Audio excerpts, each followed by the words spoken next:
දරුවෝ ඉන්න දෙමව්පියන්ගෙන් අහන්නේ ඔයගොල්ලෝ ගෙදරට බඩිරිඟු ගේනවද? ඉතින් බඩිරිඟු ගේනවා නම් පොඩි දරුවන්ට ඒගොල්ලොන්ගේ අතේ මාංශ පේශි ශක්තිමත් වෙන්න, දරුවන්ගේ අතේ මාංශ පේශි ශක්තිමත් වෙන්න හොඳ ක්‍රියාවලියක් මේ බලන්න. බඩිරිඟු පොතු අරින්න. සමහර අය ගෙදරට බඩිරිඟු ගේනවා තඹපු බඩිරිඟු. තවත් සමහර දෙමව්පියෝ ගෙදරට ගේනවා පොතු ඇරලා තම්බන් නැති තම්බලක් නැහැ. නමුත් පොතු ඇරපු ඒවා. නමුත් එහෙම ගේන්න එපා. ඊට පස්සේ ඔයගොල්ලෝ ගෙදරට ගේන්න මේ වාගේ පොත් ඇරලා නැති බඩිරිඟු. ඊට පස්සේ දරුවන්ට දෙන්න.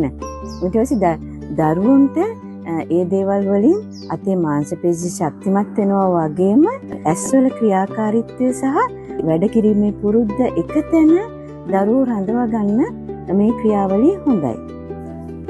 ඒ වගේම තමයි බඩිරුම් කරල්වල පොත්ත ඉවත් කරාට පස්සේ මේ වාගේ මේ ඇට දරුවන්ට ගලවන්න දෙන්න පුළුවන්. ඉතින් පොත්ත ඉවත් කරන එකේ දරුවන්ට අතේ මාංශ පේශි ශක්තිමත් වෙනවා වගේම මේ ඇඟිලි තුඩු වල ක්‍රියාකාරීත්වය වර්ධනය වෙනවා. ඉතින් මේ ගොඩක් දෙමව්පියෝ කියනවා ඉස්කෝලේ 1 2 3 වසරේ ඉන්නවා තාම මගේ දරුවට පැන්සල පෑන අල්ලන්න විදියක් නැහැ කියලා. ඉතින් හොඳ අදහස් හොඳ ක්‍රියාකාරකම් ගෙදරම තියෙනවා.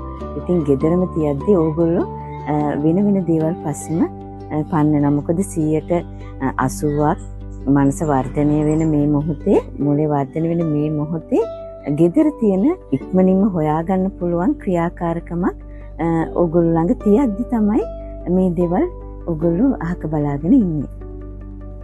මින් පස්සෙවත් මේ අධ්‍යාපන ක්‍රම දැකලා අහක බලාගෙන යන්න එපා. ඉතින් මේ වගේ තව දේවල් දැනගන්න හොඳයි නම් අපේ වීඩියෝ එක හොඳයි නම් subscribe කරගෙන යන්න.